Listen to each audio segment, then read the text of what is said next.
প্রিয় শিক্ষার্থীবৃন্দ, আমরা এর আগের ক্লাস আমরা আইএসএলএমের পঞ্চম ক্লাস করেছি। আজকে আমরা আইএসএলএমের 6 নম্বর ক্লাস করব। আমরা পঞ্চম ক্লাসে এলএম রেখা অঙ্কন করেছি। এলএম রেখার ঢাল নিয়ে আমরা আলোচনা করেছি। আজকে এলএম রেখার সমীকরণ নিয়ে আলোচনা করেছি, এলএম রেখার ঢাল নিয়ে আলোচনা করেছি। আজকের ক্লাসে আমরা একটা এলএম রেখা অঙ্কন করব। আমরা এটা হচ্ছে 4 অক্ষ বিশিষ্ট চিত্র। এই 4 অক্ষ বিশিষ্ট চিত্রে আমরা আজকে একটা এলএম রেখা আজকে আমরা অঙ্কন করব। এর আগে আমি একটু চিত্র পরিচয় করে দিচ্ছি।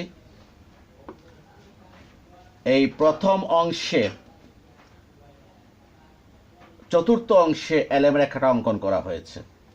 এখানে লম্ব অক্ষে সুদের হার আর ভূমি অক্ষে জাতীয় আয় ধরা হয়েছে। প্রথম অংশে এটা অর্থের লেনদেনজনিত চাহিদা, যেটা আমরা গত ক্লাসে M1 দ্বারা প্রকাশ করেছি। অর্থের লেনদেনজনিত চাহিদা এটি আয়ের উপর নির্ভরশীল। এই যে ভূমি অক্ষে আয় আর লম্ব অক্ষে অর্থের লেনদেনজনিত চাহিদা M1। আমরা জানি আয় বাড়লে অর্থের লেনদেনজনিত চাহিদা বাড়ে। যেমন OY1 আয়ে অর্থের লেনদেনজনিত চাহিদা Y1 E1 অথবা OH1। OY2 আয়ে অর্থের লেনদেনজনিত চাহিদা E2 Y2 F1 অথবা OK1। অর্থাৎ আয় বাড়লে লেনদেনজনিত অর্থের চাহিদা বাড়ছে।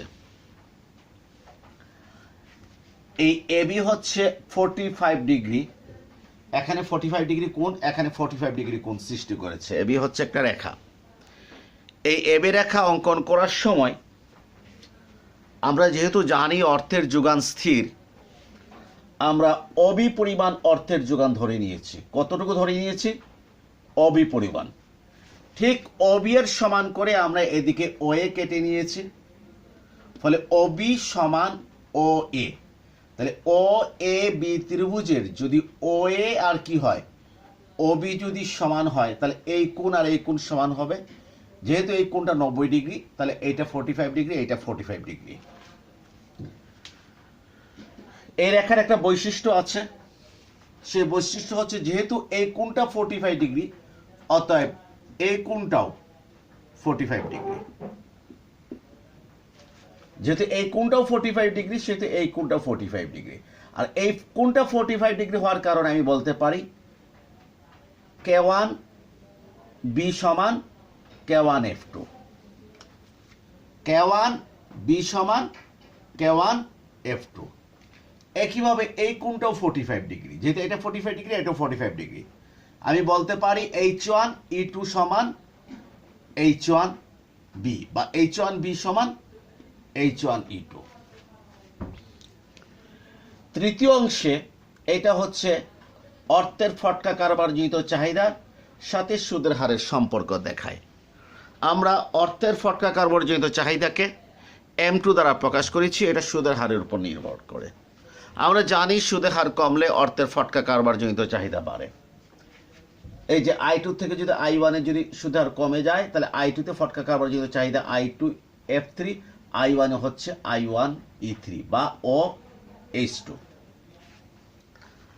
এভাবে আমি অক্ষগুলোর একটু পরিচয় দিলাম, কোন জায়গাতে কোন রেখাটা আছে। এখন আমি এলএম রেখা অঙ্কন করব। এলএম রেখা অঙ্কনের সময় আমাদের একটা বিষয় মনে রাখতে হবে, সেটা হচ্ছে যে অর্থবাজার, এলএম রেখাটা অর্থবাজারের সাথে রিলেটেড এবং অর্থবাজারে সুদের হার নির্ধারিত হয়। এলএম রেখার আলোচনায় আমাদেরকে ধরে নিতে হবে জাতীয় আয়টা দ্রব্যবাজারে নির্ধারিত হয়েছে। জাতীয় আয়টা কোথায় নির্ধারিত হয়েছে?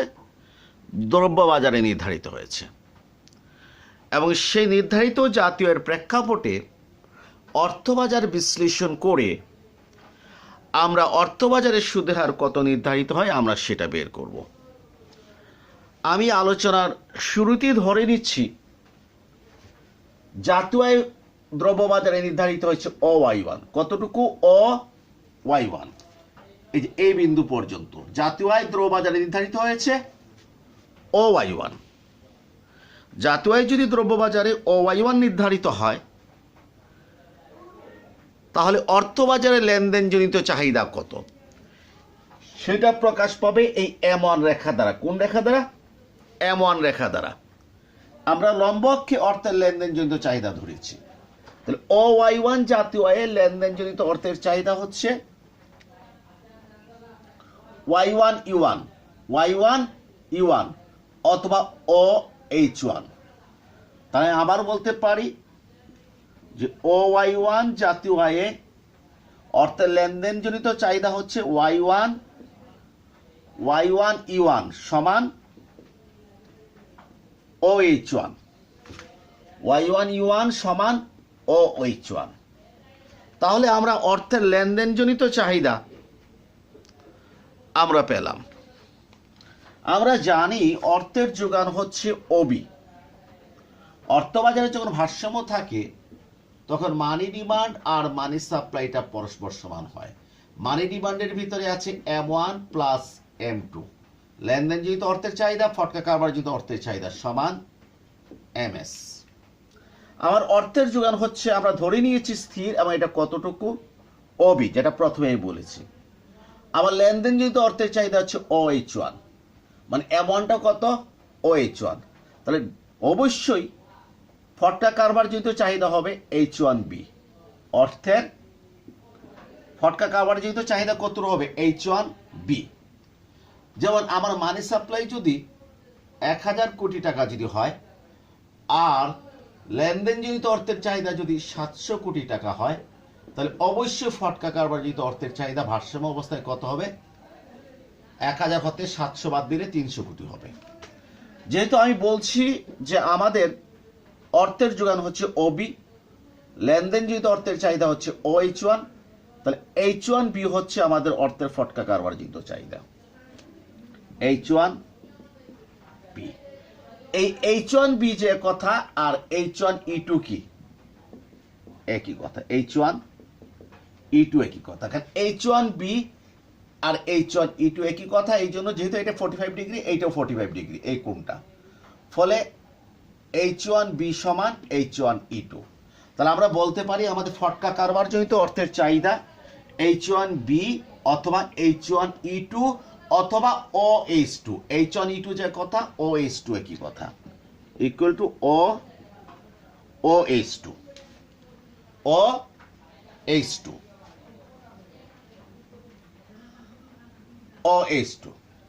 এখন এই OH2 অর্থের ফটকা কারবারজনিত চাহিদা কোন সুদের হারের সাথে রিলেটেড?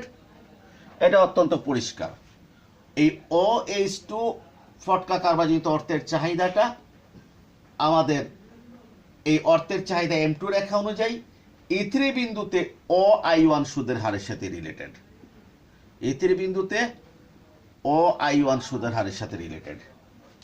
তাহলে আমরা দেখলাম যে দ্রব্যবাজারে যদি OI1 জাতীয় আয় নির্ধারিত হয় তাহলে অর্থবাজারের সুদের হার নির্ধারিত হচ্ছে OI1, যার কম্বিনেশন বিন্দু হচ্ছে E4 বিন্দু, যেখানে অর্থবাজারে ভারসাম্য আছে। অতএব E4 হচ্ছে এলএম রেখার উপর অবস্থিত একটা বিন্দু। আমি আবার একটু বিষয়টা রিপিট করছি। আমাদের দ্রব্যবাজারে আয় নির্ধারিত হয়েছে OY1, ফলে আমাদের লেনদেনজনিত অর্থের চাহিদা হচ্ছে Y1E1 অথবা OH1। যেহেতু লেনদেনজনিত অর্থের চাহিদা OH1 এবং অর্থের যোগান হচ্ছে OB, তাহলে H1B হচ্ছে আমাদের ফটকা কারবারজনিত অর্থের চাহিদা।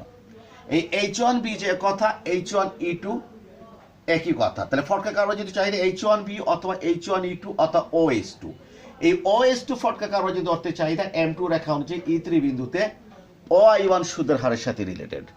তাহলে আমরা দেখলাম দ্রববাজারে যদি OI1 জাতীয় নির্ধারিত হয় তাহলে অর্থবাজারের সুদের হার নির্ধারিত হচ্ছে OI1, যেটা কম্বিনেশন বিন্দু হচ্ছে E4। একইভাবে আমরা E4 এর মতো F4 বিন্দুটা বের করতে পারি। কিভাবে বের করতে পারি? OY2 জাতীয় আয়, OY2 জাতীয় আয় আমাদের লেনদেনজনিত অর্থের চাহিদা হচ্ছে Y2F1 বা OK1 আর OK1। আবার বলছি OY2 জাতীয় আয় আমাদের লেনদেনজনিত অর্থের চাহিদা হচ্ছে Y2F1 বা OK1। এই OK1 যদি আমাদের লেনদেনজনিত অর্থের চাহিদা হয়, যেহেতু অর্থের যোগান OB, তাহলে ফটকা কারবারজিত অর্থের চাহিদা হচ্ছে K1B। এই ফটকা কারবারজিত অর্থের চাহিদা K1B যে কথা, K1F2 একই কথা, আর K1F2 যে কথা, OK2 একই কথা। এই OK2 ফটকা কারবারজিত অর্থের চাহিদা F3 বিন্দু অনুযায়ী OI2 সুদের হারের সাথে রিলেটেড। তাহলে OI2 জাতীয় আয় দ্রব্যবাজারে নির্ধারিত হলে অর্থবাজারে সুদের হার নির্ধারিত হয় OI2। দুইটার কম্বিনেশন বিন্দু হচ্ছে F4। এখন E4 এবং F4 এই দুইটা বিন্দু যদি আমরা যোগ করি তাহলে আমরা LM রেখাটা পেয়ে যাচ্ছি। LM রেখাটা আমরা পেয়ে যাচ্ছি। এইভাবে আমরা চার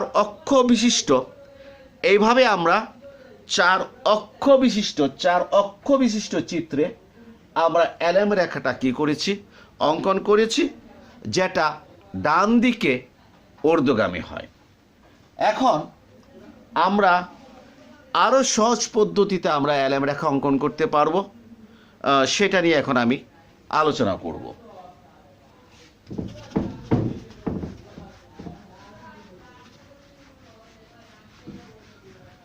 এটা আলোচনা করার পূর্বে প্রথমেই আমাকে যে অর্থের চাহিদা নিয়ে একটু আলোচনা করতে হবে।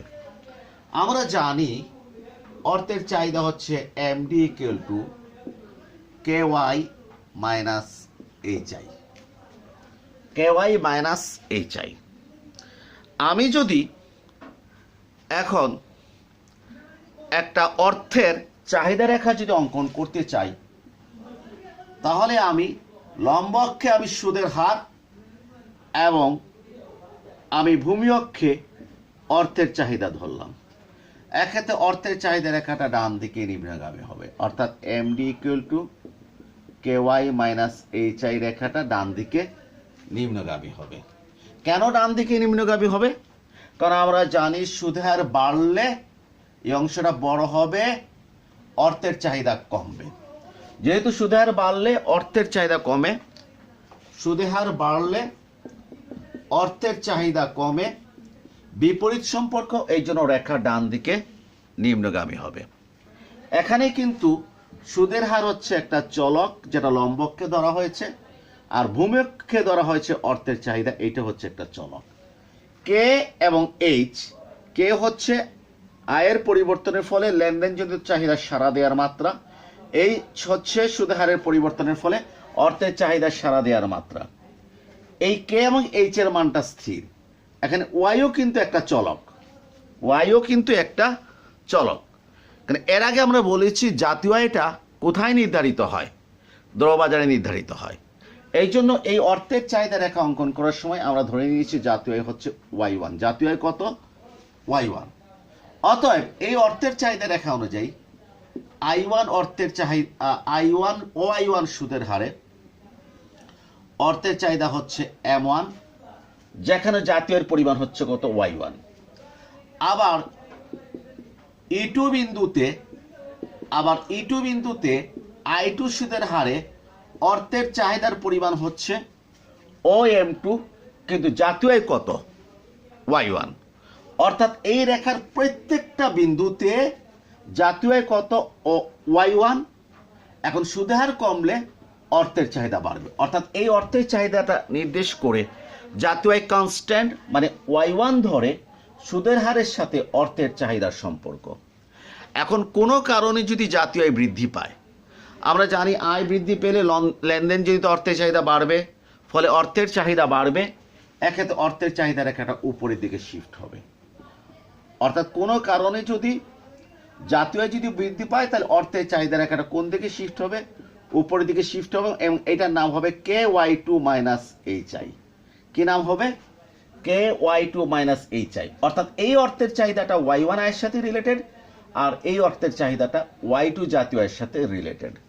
তাহলে আমরা একটা সিদ্ধান্তে পৌঁছলাম, সেটা হচ্ছে জাতীয় আয় বৃদ্ধি পেলে অর্থের চাহিদা রেখা উপরের দিকে স্থানান্তরিত হয়।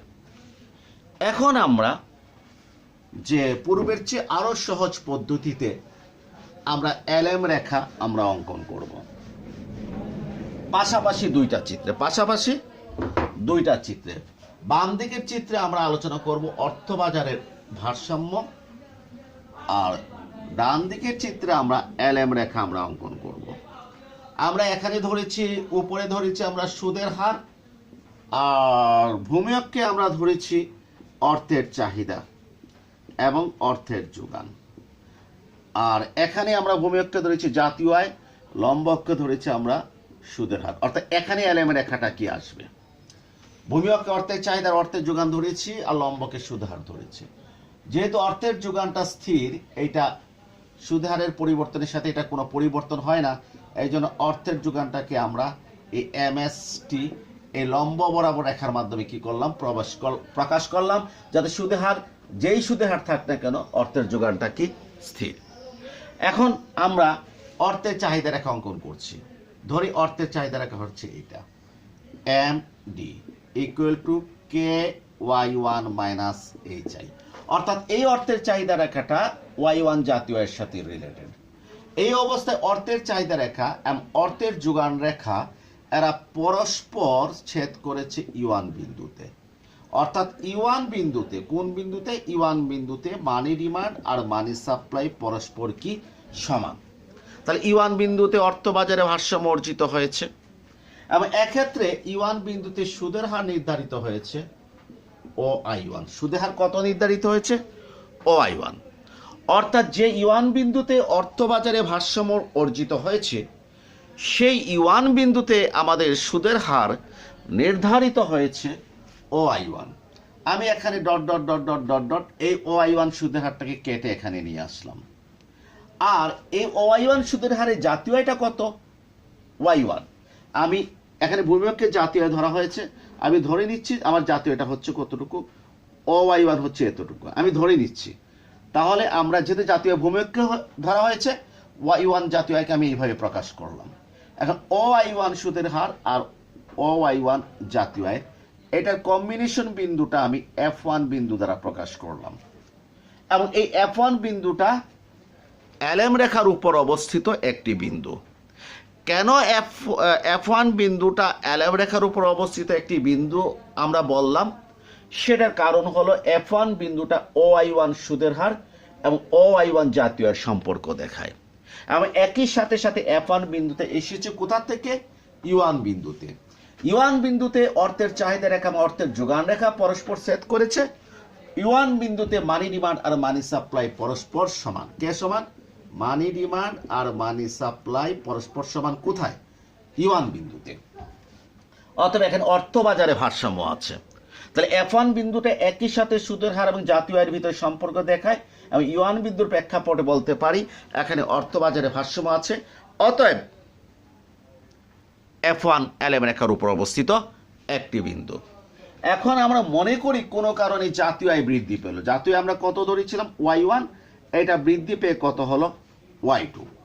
জাতীয় আয় যদি বৃদ্ধি পায়, তাহলে আমরা জানি যে অর্থের চাহিদা বাড়ে, এবং অর্থের চাহিদা বাড়ার কারণে এই অর্থের চাহিদা রেখাটা উপরের দিকে শিফট হবে। কোন দিকে শিফট হবে? এটা উপরের দিকে শিফট হবে, এবং এটার আমি নাম দিলাম MD prime equal to KY2 minus HI। অর্থাৎ এই অর্থের চাহিদার, এটা ছিল Y1 জাতীয় আয়ের সাথে রিলেটেড, আর এই অর্থের চাহিদা রেখাটা Y2 জাতীয় আয়ের সাথে রিলেটেড। এখন যে এই অর্থের চাহিদা রেখা উপরের দিকে শিফট হলে OI1 সুদের হারে অর্থের যোগান কিন্তু I1E1 কোন রেখা অনুযায়ী? অর্থের যোগান রেখা অনুযায়ী I1E1, কিন্তু অর্থের চাহিদা হচ্ছে I1E2 এর মানে হচ্ছে যে অর্থের যোগান হতে মানি সাপ্লাই হতে কে বেশি? মানি ডিমান্ড বেশি। কোন বিন্দুতে? E2 বিন্দুতে।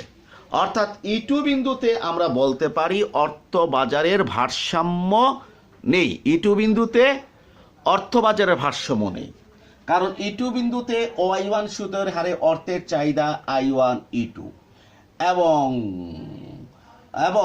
OI1 সুদের হারে মানি সাপ্লাই কার্ভ অনুযায়ী মানি সাপ্লাই হচ্ছে I1E1, তো মানি সাপ্লাই হতে মানি ডিমান্ড বেশি। অর্থাৎ E2 বিন্দুতে অর্থনীতিতে অর্থবাজারের ভারসাম্য নাই, এখানে অর্থের অতিরিক্ত চাহিদা রয়েছে। আমরা জানি অর্থের যদি অতিরিক্ত চাহিদা থাকে তখন কিন্তু সুদের হারটা বাড়ে। কে বাড়ে? সুদের হার বাড়ে। আর সুদের হার বাড়ার সাথে সাথে মানুষ ফটকা কারবারজিত অর্থের চাহিদা কমে, কারণ সুদের হার বাড়লে আমরা বন্ড একটু বেশি কিনি, ফলে ফটকা কারবারের জন্য রক্ষিত অর্থ চাহিদা কমে যায়, ফলে মানি ডিমান্ডটা কমে যায়। অর্থাৎ সুদের হার বাড়লে কে কমে? মানি ডিমান্ডটা হ্রাস পায়। তো মানি ডিমান্ড হ্রাস পাবে, এইভাবে সুদের হার বেড়ে বেড়ে একসময় কোথায় চলে যাবে? OI2 তে চলে যাবে। এবং এই যে মানি ডিমান্ড যেটা অতিরিক্ত ছিল এটা কমে এক সময় E3 বিন্দুতে, কোন বিন্দুতে? E3 বিন্দুতে এক সময় মানি ডিমান্ড আর মানি সাপ্লাই কি হবে? সমান হবে, কারণ E3 বিন্দুতে অর্থের যোগান রেখা আর নতুন অর্থের চাহিদা রেখা পরস্পর ছেদ করেছে। অর্থাৎ আমরা দেখতে পাচ্ছি যে E3 বিন্দুতে আবারও অর্থবাজারে ভারসাম্য অর্জিত হয়েছে। এখন এই E3 বিন্দুতে অর্থবাজারের সুদের হার কত? OI2। আমি ডান পাশের চিত্রে আমি এই I2 সুদের হারটা কেটে নিলাম। এই OI2 সুদের হারটা কোন জাতীয় আয়ের সাথে রিলেটেড? আমরা অর্থের চাহিদা রেখার দিকে তাকাই, কোনটা? Y2 জাতীয় আয়ের সাথে রিলেটেড। তাহলে আমি এখন ভূমি অক্ষে Y2 জাতীয় আয়টা ধরবো। এই Y2 জাতীয় আয়টা Y1 এর ডানে হবে না বামে হবে? আমরা একটু আগে বলেছিলাম জাতীয় আয় বৃদ্ধি পেয়েছে, তো জাতীয় আয় যদি বৃদ্ধি পায় তাহলে এটা Y1 এর ডানে হবে। আমরা ধরে নিলাম এটা হচ্ছে কত? OY2, অবস্থানটা এখানে। এখন I2 সুদের হার আর Y2 জাতীয় আয়ের ভিতরে কম্বিনেশন বিন্দু হচ্ছে F2। এই F2 এখন LM রেখার উপর অবস্থিত একটি বিন্দু। কেন? এই F2 বিন্দুটা I2 সুদের হার Y2 জাতীয় ভিতরে সম্পর্ক দেখায়, এবং এই F2 বিন্দুটা কোথা থেকে এসেছে? E3 বিন্দু হতে কি এসেছে? E3 বিন্দুতে অর্থবাজারে কি রয়েছে? ভারসাম্য রয়েছে। অতএব F2 বিন্দুটা তো অর্থবাজারে ভারসাম্য রয়েছে। তাহলে এইভাবে F1 এবং F2 বিন্দু যোগ করে আমরা যে রেখাটা পেয়েছি সেই রেখাটাকে বলা হয় LM রেখা। এটা কেন LM রেখা? আবার বলছি, F1 এবং F2 সুদের হারের সাথে জাতীয় আয় সম্পর্ক দেখায় এবং একই সাথে সাথে অর্থবাজারের ভারসাম্য নির্দেশ করে। এই জন্য F1 এবং F2 যোগ করে আমরা যে রেখাটা পেয়েছি সেই রেখাটা হচ্ছে LM রেখা। তাহলে আমরা অর্থবাজারের ভারসাম্য হতে চারক্ষ বিশিষ্ট চিত্র হতে অথবা এই চিত্র হতে আমরা LM রেখা অঙ্কন করতে পারি। যদি আমাদেরকে বলা হয় চারক্ষ বিশিষ্ট চিত্র হতে LM রেখা অঙ্কন করো, তখন কিন্তু আমরা পূর্বের নিয়মে আমরা করব। আর যদি স্রেফ যদি প্রশ্ন করে যে LM রেখা অঙ্কন করো, তখন কিন্তু আমরা চারক্ষ বিশিষ্ট চিত্র LM রেখা অঙ্কন করতে পারি। আবার যে এইভাবে আমরা LM রেখা আমরা অঙ্কন করতে পারি। একটা বিষয় আমাদেরকে মনে রাখতে হবে, আমরা যখন আইএস কার্ভ নিয়ে যখন আলোচনা করেছি, আইএস রেখা যখন অঙ্কন করেছি, আইএস রেখার সমীকরণ যখন বের করেছি, তখন কিন্তু আমরা ধরে নিয়েছিলাম যে সুদের হার অর্থবাজার হতে নির্ধারিত হয়। আর যখন আমরা LM রেখা নিয়ে আলোচনা করছি তখন, বা LM সমীকরণ নিয়ে আলোচনা করছি, তখন আমরা ধরে নিই যে জাতীয় আয়টা দ্রব্যবাজারে নির্ধারিত হয় এবং অর্থবাজারে সুদের হার নির্ধারিত হয়। আসলে বিষয়টা হচ্ছে যে আমরা আইএসের আলোচনায় জাতীয় আয়টা দ্রব্যবাজারে নির্ধারিত হয় আর সুদের হারটা নির্ধারিত হয় অর্থবাজারে। আর LM এর আলোচনায় আমরা দ্রব্যবাজারে যে জাতীয় আয় নির্ধারিত হয় সেইটাকে বিবেচনা করে আমরা অর্থবাজারে আমরা সুদের হার নির্ধারণ করি। এই জন্য যখন আমরা সামগ্রিক ভারসাম্য আলোচনা করি তখন দ্রব্য এবং অর্থবাজার দুইটা বাজারেরই কি প্রয়োজন, কারণ দ্রব্যবাজারের যে জাতীয় আয় নির্ধারিত হয় সেটা নির্ভর করে অর্থবাজারের সুদের হারের উপর, আবার অর্থবাজারে যে সুদের হার নির্ধারিত হয় সেটা নির্ভর করে দ্রব্যবাজারের জাতীয় আয়ের উপরে। এইভাবে অর্থবাজার দ্রব্যবাজারের উপর নির্ভরশীল এবং দ্রব্যবাজার অর্থবাজারের উপর নির্ভরশীল। এই দুইটি বাজারের সমন্বয়ে অর্থনীতিতে সামগ্রিক ভারসাম্য অর্জিত হয়। আমি আগামী ক্লাসে যে এলএম রেখার বাইরের বিন্দুগুলো কি নির্দেশ করে সেটা একটু আলোচনা করব। আলোচনা করার পর আমি আলোচনা করব যে আইএস এবং এলএমের মাধ্যমে কিভাবে সামগ্রিক ভারসাম্য অর্জিত হয়। সেই পর্যন্ত সেই ক্লাসের আসার আগ পর্যন্ত সবার কাছ থেকে বিদায় নিচ্ছি। সবাইকে ধন্যবাদ।